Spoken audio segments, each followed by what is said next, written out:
Thank you, Mr. President. Mr. President, today I'd like to start with a quote. Here it is.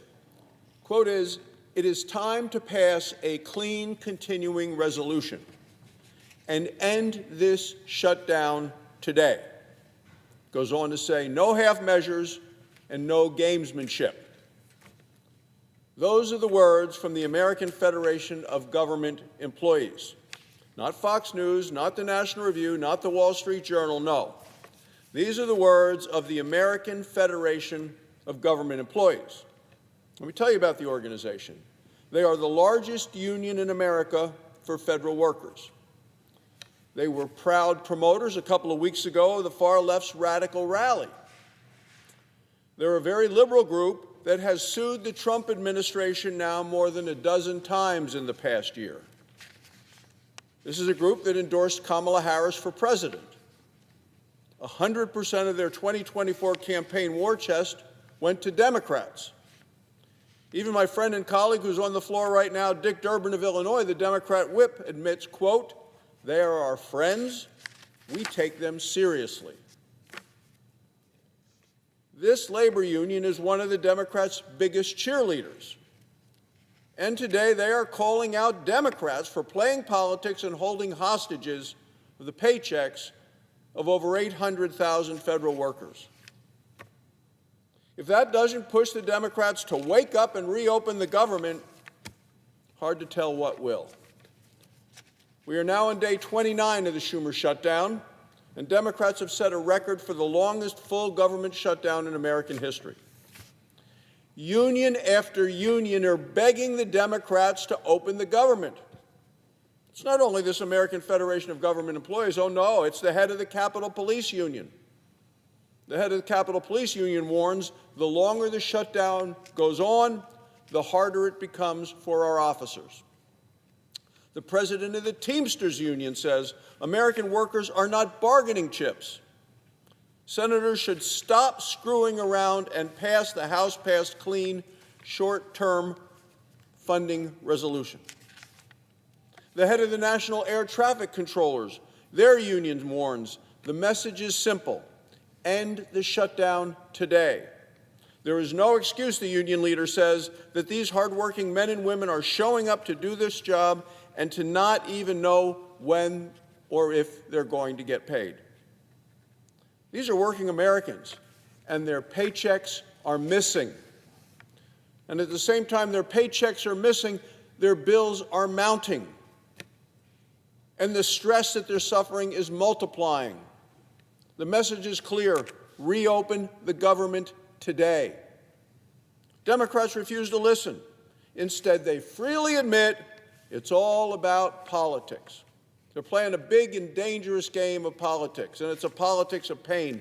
The minority leader, Schumer, gloated.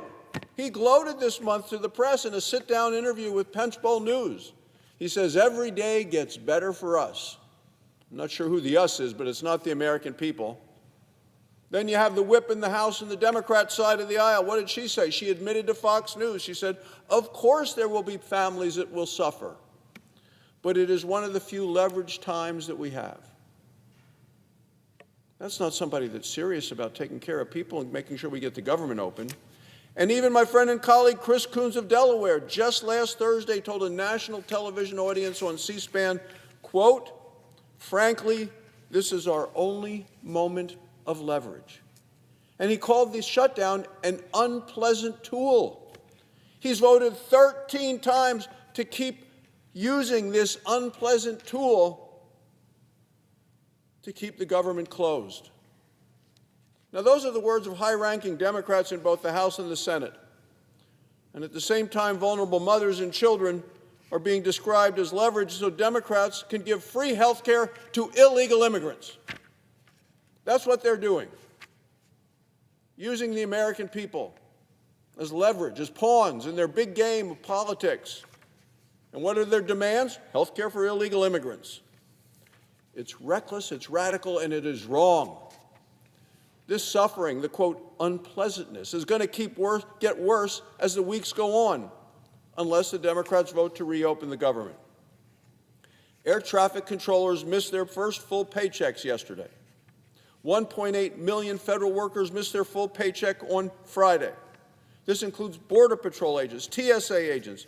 By the end of the week, 42 million Americans will lose food assistance. The Democrats call that unpleasantness. Lines at food banks are already swelling. The New York Times reports food banks are anticipating an even greater surge in demand. What do the Democrats call that? Unpleasantness, so they can have leverage. Families from New Hampshire to Georgia are going to go hungry because Democrats choose to close the government and refuse to open it. What do the Democrats call that? Unpleasantness. Democrats know the president can't legally use emergency funds to the tune of $9 billion per month for food assistance. Democrats have an option. Vote for a clean, continuing resolution and reopen the government. Of course, the Schumer shutdown is not only a financial issue, it's also causing a crisis in national security. This past weekend, 1 in 6 air traffic controllers nationwide, in terms of the locations, the centers, were understaffed. Since Sunday, nearly 20,000 flights have been delayed. What do the Democrats call that? Unpleasantness. Some Democrats privately say they're not going to budge unless, quote, planes are falling out of the sky. That's their definition of unpleasantness. Democrats continue to embrace the politics of pain. Democrats have chosen leverage over the lives of people in this country.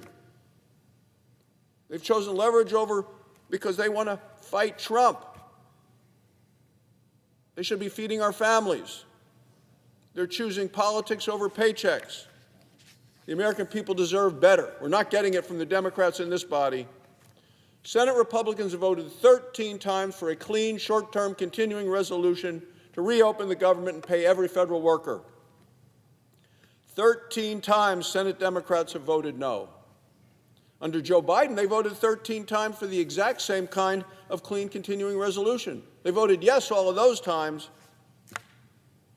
Here's the math everybody in this chamber understands. It takes 60 votes to reopen the government. 55 senators have voted to reopen the government time and time again. That means we need 5 more Democrats to end the shutdown. Republicans are absolutely ready to pay for our nation's workers, to feed our nation's families, and to reopen the government. Democrats continue to vote against this, seem to be committed to what House Democrat whip admits is suffering and what Senator Coons continues to call unpleasantness. Democrats need to stop playing this dangerous game of the politics of pain. They need to reopen the government, and they need to do it today. Thank you, Mr. President. I yield the floor.